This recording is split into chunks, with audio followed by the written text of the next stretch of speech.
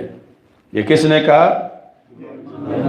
امام بیضاوی نے، عمدۃ القاری میں بھی ہے، ادھر ارشاد الساری میں بھی ہے، کئی شروحات میں اس کو ذکر کیا گیا ہے، یعنی اس حدیث کے تحت۔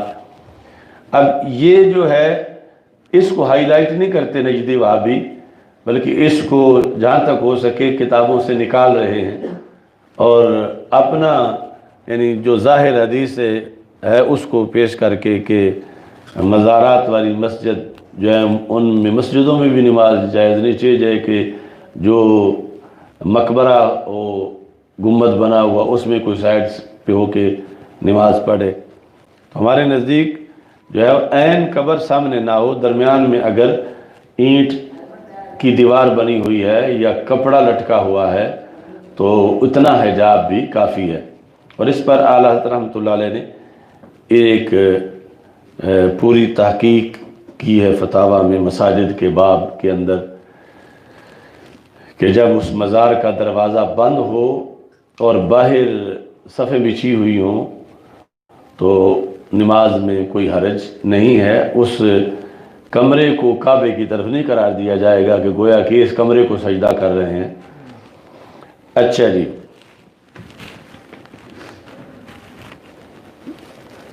تو یہ مانا گیا صدیوں میں کہ اللہ والے جہاں دفن ہو اس جگہ کی برکتیں ہوتی ہیں، اور ان برکتوں کے حصول کی نیت بھی جائز ہے۔ یہ قاسم نانوتوی جو ہے یہ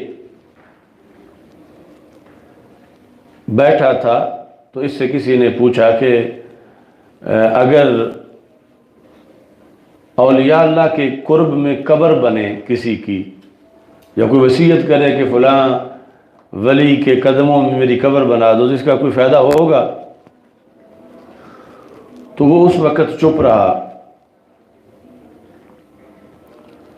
بعد میں وہی خادم جس نے یہ سوال کیا تھا گرمی کے موسم میں ہاتھ میں پنکھا پکڑ کے تو اس کو ہوا دے رہا تھا قاسم نانوتوی کو، تو اس نے کہا آج اپنے سوال کا جواب سمجھ لو، یہ جو تم ہوا دے رہے ہو کس کی خدمت کے لیے کھڑے ہو؟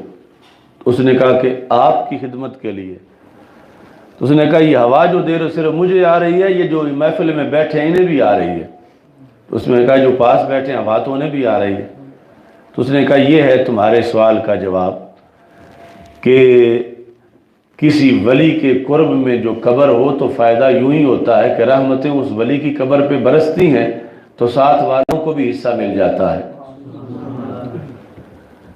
یہ ان کی ایک بخاری کی شرح ہے ان کے رشید احمد کی، اس میں اس نے یہ قاسم نانوتوی کا لکھا ہے، یعنی اس سے پتہ چلا کہ ولیوں کے درباروں پر حالت زندگی میں جانے میں ہی فائدہ ہے، نہیں مر کے بھی چلے جائیں تو پھر بھی فائدہ ہے کہ قبر بھی اگر ان کے قرب اور پڑوس میں بنے تو اس کے لحاظ سے بھی آسانی ہوتی ہے۔ اور دیوبندیوں کے تو کئی ایسے حوالہ جات ہیں جس میں باقاعدہ انہوں نے وصیت کی کہ ہماری قبر فلاں جو ولیاں ان کے قدموں میں بنانا، اس طرح کے بہت سے حوالہ جات موجود ہیں۔ اچھا جی،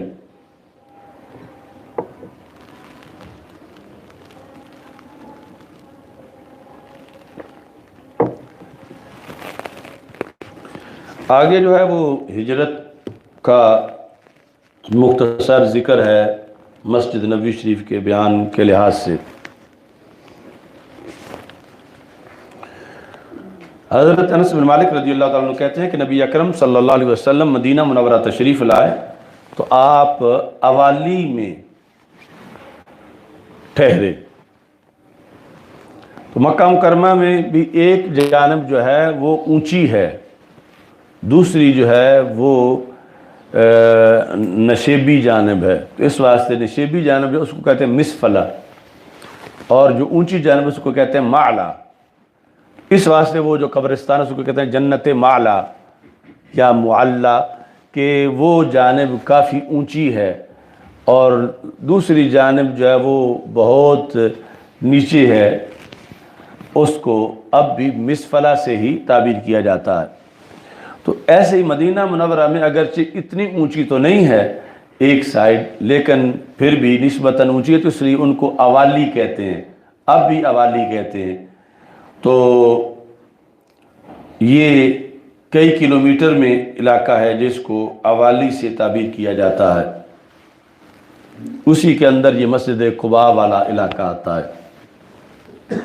تو نبی اکرم صلی اللہ علیہ وسلم نے سکونت اختیار کی بالائی مدینہ منورہ میں ایک قبیلے کے اندر، حی محلے کو بھی کہتے ہیں، اور جدید عربی میں حی تحصیل کو کہتے ہیں، ضلع کو محافظہ کہتے ہیں، اور یہاں جو ہے وہ حی جو ہے وہ قبیلے کے معنی میں ہے۔ اچھا جی، یقال لهم بنو عمر بن عوف، بنو عمر بن عوف، یہ نبی اکرم صلی اللہ علیہ وسلم کے ننہال تھے، اور یہاں رسول پاک صلی اللہ علیہ وسلم نے قیام فرمایا۔ فَأَقَامَ النَّبِيُّ صلی اللہ علیہ وسلم فِيهَا 24 لَيْلَةً، 24 راتیں۔ یہ سیرت اور تاریخ کے لحاظ سے اہم حوالہ ہے، یعنی ہجرت کر کے فوراً ہی نبی اکرم صلی اللہ علیہ وسلم جو مدینہ منورہ کا داخلی حصہ ہے، جہاں اب مسجد نبوی شریف ہے، یہاں تشریف فرما نہیں ہوئے، بلکہ بنی عمر بن عوف کے پاس 24 راتیں رسول پاک صلی اللہ علیہ وسلم نے قیام کیا، اور اس کے بعد پھر ادھر تشریف لائے۔ اچھا جی، یہ جو بنی عمر بن عوف ہیں، بعد میں ان کا ہی ایک جھگڑا تھا، جب رسول پاک صلی اللہ علیہ وسلم ادھر تشریف لے گئے اور پیچھے مسجد نبوی شریف میں نماز عصر کا وقت ہوا، اور حضرت صدیق اکبر رضی اللہ تعالیٰ عنہ کو امام بنایا گیا، اور پھر سرکار اسی جماعت میں آ کے شریک ہوئے، وہ آگے تفصیل آئے گی۔ تو یہ بنی عمر بن عوف ننہال نہیں ہیں، بلکہ بنی نجار جو ہیں وہ ننہال ہیں رسول اکرم صلی اللہ علیہ وسلم کے۔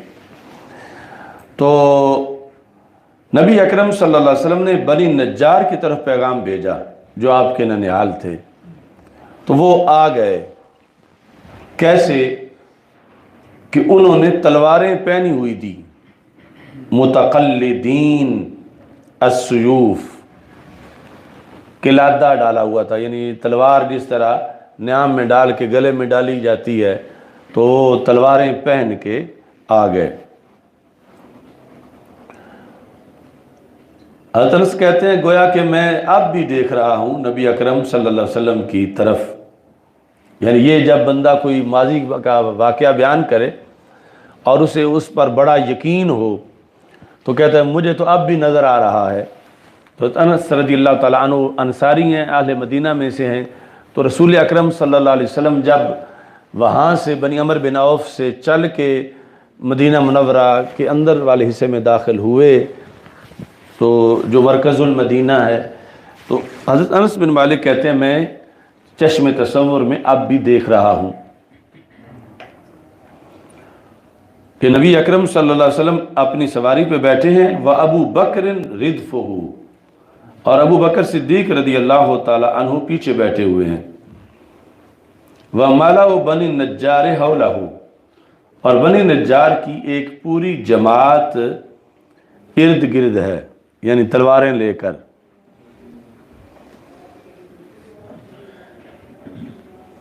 یہ یعنی ایک جلوس تھا پہلا کہ رسول پاک صلی اللہ علیہ وسلم کے ننھال تلواریں ساتھ لے کر سرکار دو عالم صلی اللہ علیہ وسلم کے ساتھ چلتے آ رہے ہیں، اور نبی اکرم صلی اللہ علیہ وسلم 24 دن بنی نجار میں بنی عمر بن عوف میں رہنے کے بعد اب مدینہ منورہ کے اندر داخل ہو رہے ہیں۔ تو نبی اکرم صلی اللہ علیہ وسلم نے فرمایا، اے بنی نجار، تم اپنے اس احاطے کی مجھ سے پیسے لے لو، یعنی یہ جہاں مسجد نبوی شریف ہے تو یہ جو حویلی تھی بڑا احاطہ تھا، جس میں کچھ درختوں کے ٹنڈ تھے، کٹے ہوئے کچھ قبریں تھیں مشرکین کی۔ قالوا لا واللہ، انہوں نے کہا نہیں، خدا کی قسم ہم اس کے پیسے اللہ سے ہی لیں گے، یعنی اس کا اجر ہم چاہتے ہیں، مفت دیتے ہیں مسجد کے لیے۔ کہتے ہیں کہ اس میں میں تمہیں بتاؤں کہ مشرکین کی قبریں تھیں، وفیہ خارب، اور باقی یعنی غیر آباد زمین تھی۔ خارب کا یہ مطلب ہے بنجر زمین۔ وفیہ نخل، اور کچھ میں کھجوریں تھیں۔ تو نبی اکرم صلی اللہ علیہ وسلم نے حکم دیا کہ مشرکین کی قبروں کو اکھاڑ دیا جائے، پھر حکم دیا کہ یہ جو اونچی نیچی ہے ویران، اس کو ہموار کیا جائے۔ تو خرب کے بارے میں حکم دیا، فسویت، اس کو ہموار کر دیا گیا زمین کو۔ وبالنخل، اور کھجوروں کے بارے میں حکم دیا، فقطع، ان کو کاٹ دیا گیا۔ فصف النخل قبلۃ المسجد، تو وہ کھجوریں کاٹ کے جو قبلے والی دیوار تھی وہاں ان کو لٹا دیا گیا تاکہ قبلے کی طرف وہ ایک دیوار کی شکل اختیار کر جائیں۔ وَجَعَلُوا إِدَادَتَيْهِ الْحِجَارَةَ، اور جو ارد گرد کی دونوں دیواریں تھیں وہ پتھروں کی بنائی گئیں۔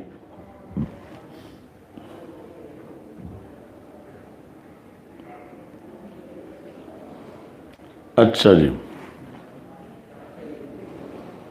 وَجَعَلُوا يَنْقُلُونَ الصَّخْرَ، صحابہ پتھر اٹھا رہے تھے، وَهُمْ يَرْتَجِزُونَ، اور ساتھ یہ ترانہ پڑھ رہے تھے۔ رجز کہتے ہیں رجز، جنگی ترانہ۔ وَالنَّبِيُّ صلی اللہ علیہ وسلم معہم، اور رسول پاک صلی اللہ علیہ وسلم ان کے ساتھ تھے۔ وَهُمْ يَقُولُ، اور وہ یہ کہہ رہے تھے، اللہم لا خیر الا خیر الآخرہ فاغفر الانصار والمہاجر،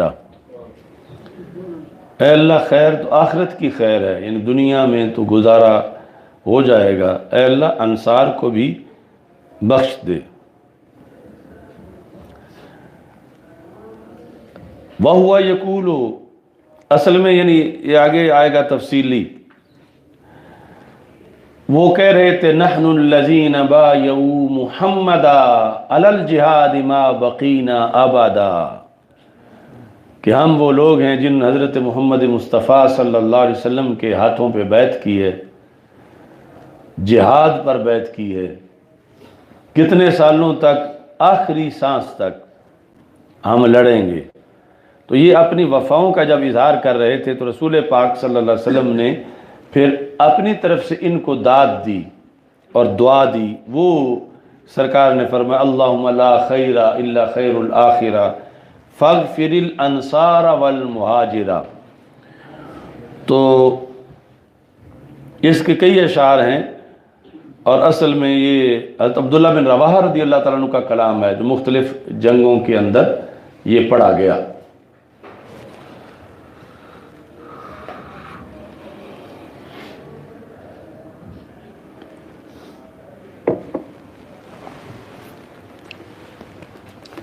امامینی نے لکھا ہے کہ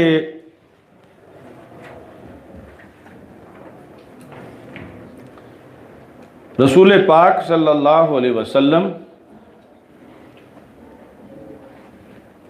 جو ہجرت کر کے قباء کے علاقے میں پہنچے تھے تو وہ پیر کا دن تھا، 8 ربیع الاول تھی،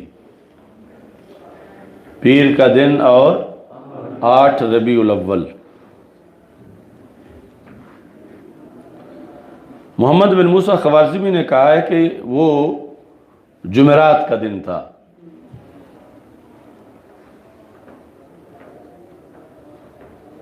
اور یہ جو انگریزی تاریخ ہے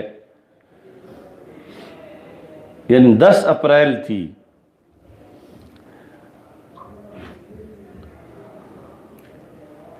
اور 733 عیسوی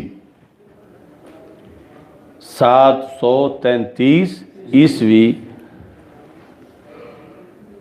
10 اپریل کو، یعنی یہ ہجرت کی تاریخ ہے۔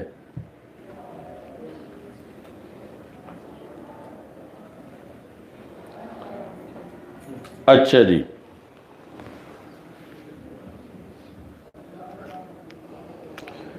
انہوں نے لکھا وَإِنَّمَا طَلَبَ بنی النجار، رسول پاک صلی اللہ علیہ وسلم نے بنی نجار کو کیوں دعوت دی؟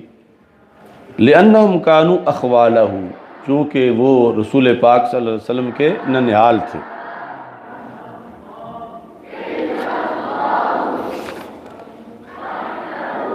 اچھا جی،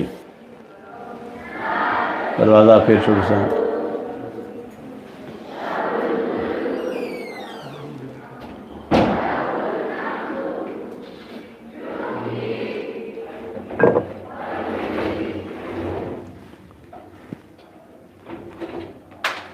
کتاب ہے امام نیشاپوری کی شرف المصطفیٰ صلی اللہ علیہ وسلم، کئی جلدوں میں سیرت کی کتاب اوپر میرے پاس پڑی ہوئی، اس کا حوالہ امامینی نے دیا کہ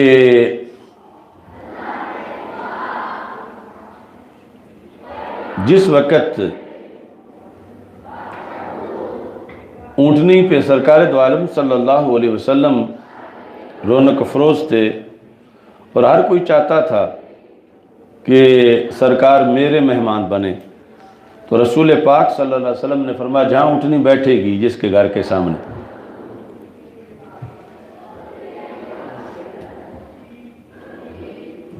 تو حضرت ابو ایوب انصاری رضی اللہ تعالیٰ عنہ کے گھر کے سامنے اونٹنی بیٹھ گئی۔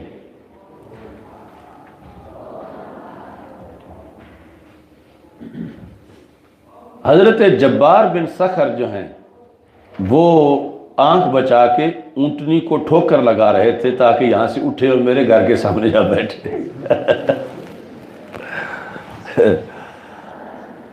تو حضرت ابو ایوب انصاری نے کہا یا جبار ان منزلی تنخسھا، کیا تم میرے گھر سے اس کو اٹھانا چاہتے ہو؟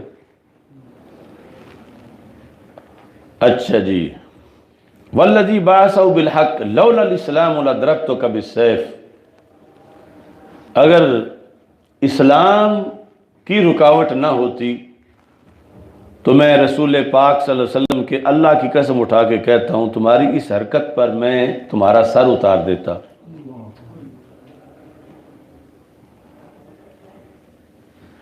تو اس موقع پر یہ انہوں نے لکھا کہ اونٹنی بلا وجہ نہیں بیٹھی تھی، اس کا ایک پس منظر تھا کہ طبع اکبر جو یمن کا بادشاہ تھا وہ جب مکہ مکرمہ آیا قبل مولد رسول اللہ صلی اللہ علیہ وسلم بألف عام، نبی اکرم صلی اللہ علیہ وسلم کی ولادت سے 1000 سال پہلے طبع مکہ مکرمہ آیا، وخرج منها الى یثرب، اور یہاں سے نکل کے وہ یثرب گیا جس کو اب مدینہ منورہ کہتے ہیں، اور اس کے ساتھ کان معه 400 رجل من الحکماء، 400 عالم تھے، یعنی حکماء سے مراد ہے یہاں عالم کیونکہ یمن کا علاقہ آسمانی علوم کے ماہرین کا علاقہ تھا۔ فاجتمعوا وتعاقدوا الا اللہ یخرجوا منها، یہ جو 400 علماء تھے چوٹی کے جو ہمیشہ طبا کے ساتھ ساتھ رہتے تھے، انہوں نے وہاں آپس میں اجلاس کر کے یہ فیصلہ کر لیا کہ ہم یہاں سے نہیں جائیں گے، ادھر ہی رہیں گے۔ یعنی وہ جو جتنا بھی سرکاری پروٹوکول تھا اس کو چھوڑتے ہوئے کہ طبا چلا جائے، ہم طبا کے ساتھ نہیں جائیں گے، ہم یہاں ہی رہیں گے۔ وَسَأَلَهُمْ طُبَّ عَنْ سِرِّ ذَلِكَ، تو طبا نے کہا کہ وجہ کیا، مجھے بھی وجہ تو بتاؤ کہ تم ہمیشہ میرے ساتھ رہے ہو اور میں تم پہ انعام و اکرام کرتا رہا ہوں، اور یہاں تم نے یعنی میری کسی شہر کو پیش نظر نہیں رکھا، اور میں بادشاہ ہوں، بادشاہت کا ایریا میرا یمن کا ہے، تم یہاں کیوں رہنا چاہتے ہو؟ فقالوا انا نجد فی کتبنا ان نبیا اسمہ محمد صلی اللہ علیہ وسلم ہذہ دار مہاجرہ، کہ ہم نے کتابوں میں پایا ہے کہ ایک نبی صلی اللہ علیہ وسلم جن کا نام محمد صلی اللہ علیہ وسلم ہے، یہ ان کی ہجرت کی جگہ ہے۔ فنحن نقیم، تو ہم یہیں اقامت اختیار کریں گے، لعل ان نلقاہ، شاید کہ ہماری ان سے ملاقات ہو جائے۔ یعنی یہ اتنے پرانے میلادی تھے کہ رسول پاک صلی اللہ علیہ وسلم کی ابھی ولادت بھی نہیں ہوئی، اور انہیں یہ ہے کہ شاید ہو جائے اور سرکار پھر ہجرت کر کے یہاں آئیں تو ہم آپ کا استقبال کریں۔ اس وجہ سے انہوں نے وہاں ڈیرے لگا لیے نبی اکرم صلی اللہ علیہ وسلم کی ولادت سے 1000 سال پہلے۔ فنحن نقیم، تو طبا نے کہا فاراد الطبع الاقامۃ معہم، اس نے کہا بادشاہی جدھر جاتی ہے جائے، میں بھی یہی رہتا ہوں۔ تو پھر طبا نے جو ہے نا لانگ ٹرم منصوبہ ایک بنایا کہ زندگی کا کوئی پتہ نہیں، تو آنا انہوں نے تشریف ضرور لانا، تو یہاں ہم کوئی بندوبست ایسا کر جائیں، یعنی عید میلاد منانے کے لحاظ سے۔ ثم بنا لکل واحد من اولئک دارا، یہ جو 400 حکمات تھے ابھی تک سارے ہی کمارے تھے، اس نے ہر ایک کے لیے ان میں ہر ایک کے لیے گھر بنایا، 400 مکان کالونی بنائی سرکار کے میلاد کی خوشی میں۔ یہ اولین آبادی ہے مدینہ منورہ کی۔ وَاشْتَرَى لَهُ جَارِيَةً وَزَوَّجَهَا مِنْهُ، ان پھر 400 کی شادیاں کی، یعنی یہ یہاں آباد ہوں، پتہ نہیں کتنا زمانہ گزرنا ہے تو ان کی نسل تو طالع البدر علینا پڑھنے کے لیے تیار ہو جائے، نسل در نسل۔ وَآتَاهُمْ مَالًا جَزِيلًا، تو صرف شادیاں نہیں کی، خرچہ بھی دیا، اور وَكَتَبَ كِتَابًا، اپنی طرف سے اس نے ایک خط لکھا،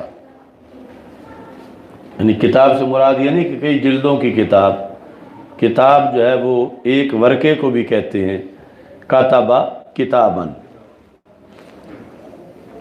اس کتاب میں اس نے شعروں کے اندر رسول پاک صلی اللہ علیہ وسلم سے اپنی محبت کا اظہار کرتے ہوئے اپنے ایمان کا اعلان کیا۔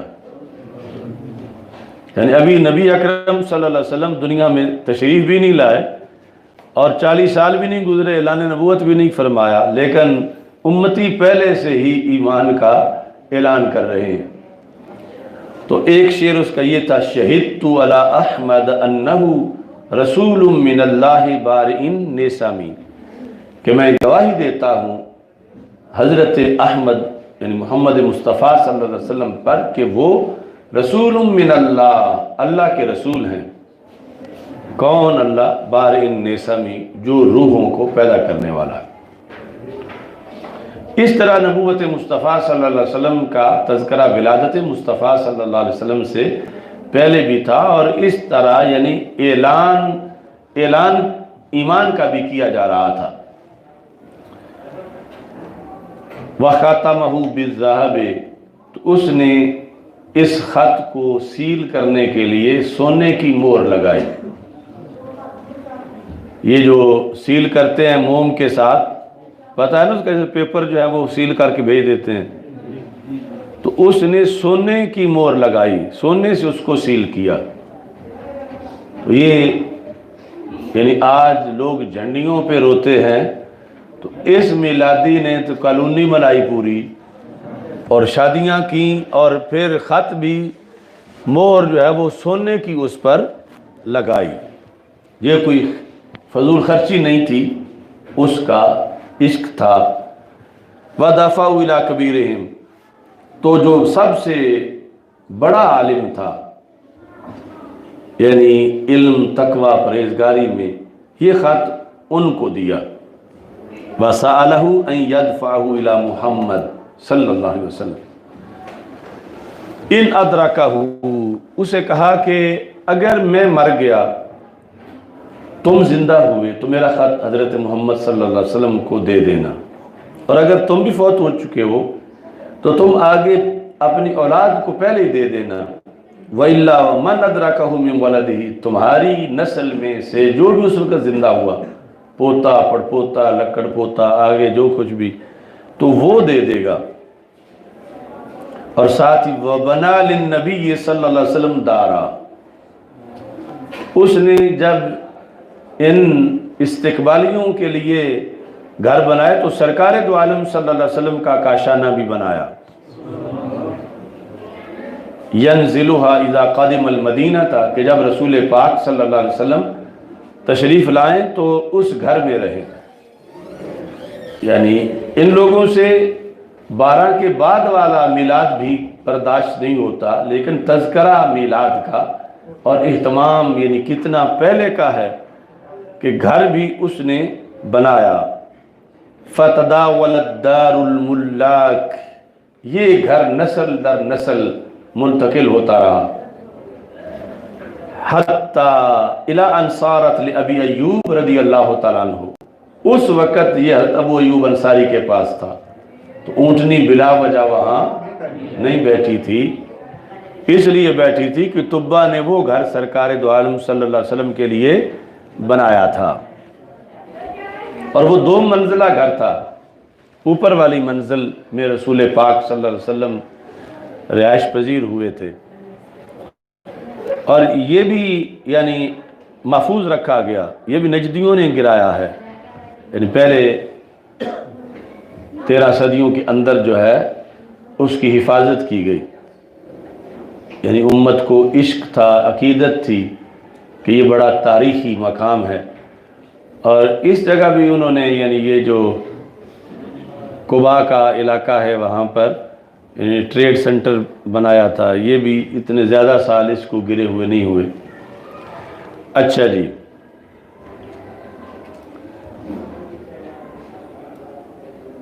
وَهُوَ مِنْ وَلَدِ ذَلِكَ الْعَالِمِ الَّذِي دَافَعَ إِلَيْهِ الْكِتَابَ، تو حضرت ابو ایوب انصاری اس بڑے عالم کی اولاد میں سے ہیں جنہیں رسول پاک، جنہیں طبہ نے اپنا خط دیا تھا رسول پاک صلی اللہ علیہ وسلم کے نام۔ قال وَأَهْلُ الْمَدِينَةِ مِنْ وَلْدِ أُولَئِكَ الْعُلَمَاءِ الْأَرْبَعِمِائَةِ، سارے اہل مدینہ ان 400 میلادیوں کی اولاد ہیں۔ اس وجہ سے یہ طبیعتوں کا فرق ہے، یعنی مکہ مکرمہ کے لوگوں کی مزاج اور طرح کے ہیں، مدینہ منورہ کے لوگوں کے مزاج اور طرح کے ہیں، کہ وہ نسل ساری وہ ہے کہ جنہوں نے کتنے سال پہلے، 1000 سال پہلے رسول پاک صلی اللہ علیہ وسلم کی آمد کا انتظار شروع کیا۔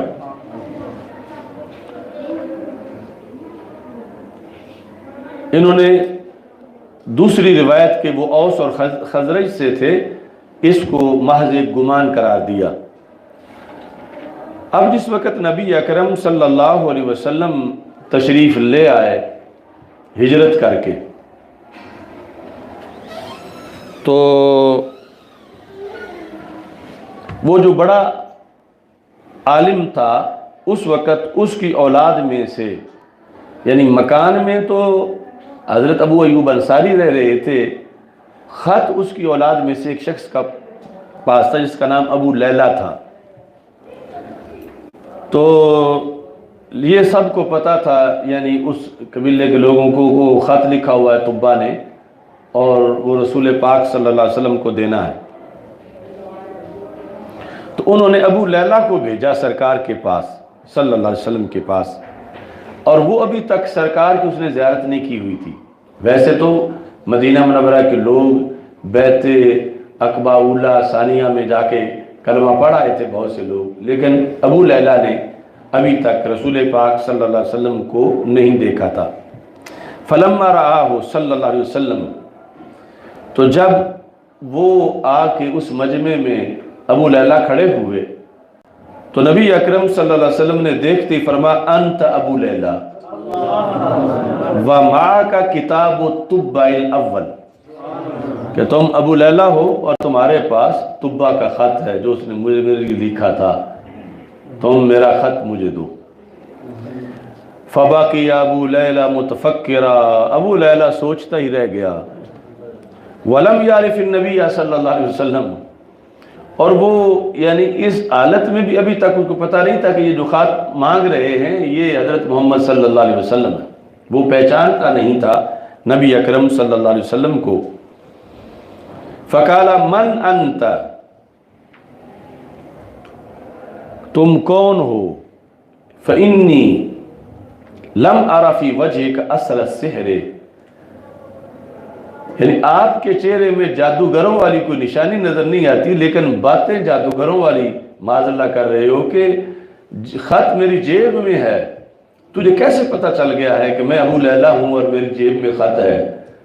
کیونکہ وہ ابھی تک مقام نبوت سے آشنا نہیں تھے۔ وَتَوَهَّمَ أَنَّهُ سَاحِرٌ، فقال، تو نبی اکرم صلی اللہ علیہ وسلم نے فرمایا انا محمد ہاتھ الکتاب، یعنی میں محمد صلی اللہ علیہ وسلم ہوں، تم زیادہ باتیں نہ کرو، خط نکالو باہر، ہاتھ الکتاب۔ فلما قرأہ، خط اس نے نکالا، نبی اکرم صلی اللہ علیہ وسلم نے وہ خط پڑھا۔ قال مرحبا بطبا الاخ الصالح، اے طبا نیک بھائی، میں تجھے خوش آمدید کہتا ہوں، تو نے میرا کلمہ پڑھا تو میں اس پر قبولیت کی مہر لگاتا ہوں، اور تو نے میرے نام خط لکھا، میں تیرے خط کو بھی مرحبا کہتا ہوں۔ 3 مرتبہ نبی اکرم صلی اللہ علیہ وسلم نے مرحبا کہا اس خط کے لیے۔ اور رسول پاک صلی اللہ علیہ وسلم کی حدیث ہے طبرانی معجم کبیر میں، فرمایا لا تسبوا طبا، طبا کو گالی نہ دو۔ اور نبی اکرم صلی اللہ علیہ وسلم نے اس کے ایمان کی گواہی دی کہ وہ تو مسلمان ہو چکا تھا، چونکہ عمومی طور پر لوگ بادشاہوں کے بارے میں ایسی باتیں کر دیتے ہیں، تو سرکار دو عالم صلی اللہ علیہ وسلم نے فرمایا طبا نے چونکہ ہمارے ساتھ پیار کیا اور ایمان لے آیا، اگرچہ اس وقت ابھی اعلان نبوت بھی نہیں ہوا تھا، میں دنیا میں بھی نہیں آیا تھا، لیکن طبا کے جو کچھ مجھے رسول سمجھ کے اپنی طرف سے گواہی دی، تو اس کی بنیاد پر طبا کو مسلمان سمجھا جائے گا۔ یہ یعنی ہجرت کے اس باب میں عمدۃ القاری کے اندر بھی انہوں نے لکھا۔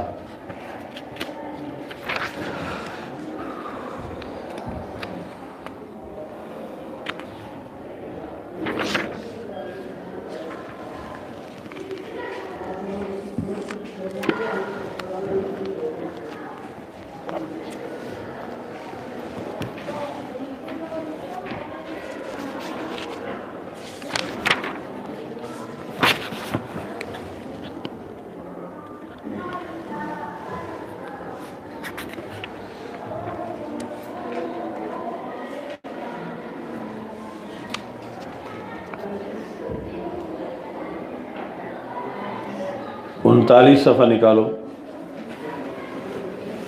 کتاب الغسل۔ اللہ اکبر۔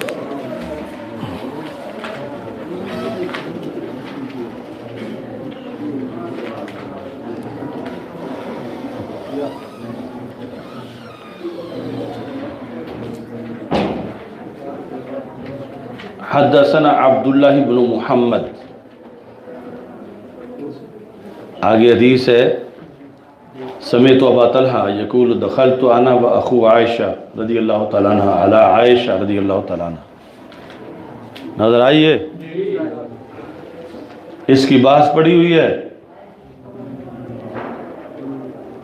یعنی اس پر معاذاللہ شیعوں کا بھی بہت بڑا اعتراض ہے. پھر بعد میں یہ مودودی وغیرہ اور اس طرح کے اور مخالفین امام بخاری جو ہیں وہ اس حدیث کی وجہ سے بہت زیادہ تنقید کرتے ہیں ان پر کہ یہ انہوں نے کیا لکھا ہے، یہ کیوں لکھا ہے. اے عادل، آپ کو یہاں کوئی کھٹکا محسوس نہیں ہوا؟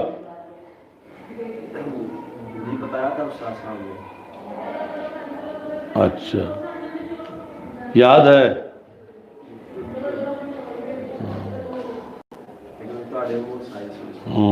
ایک نعت خانہ والے انداز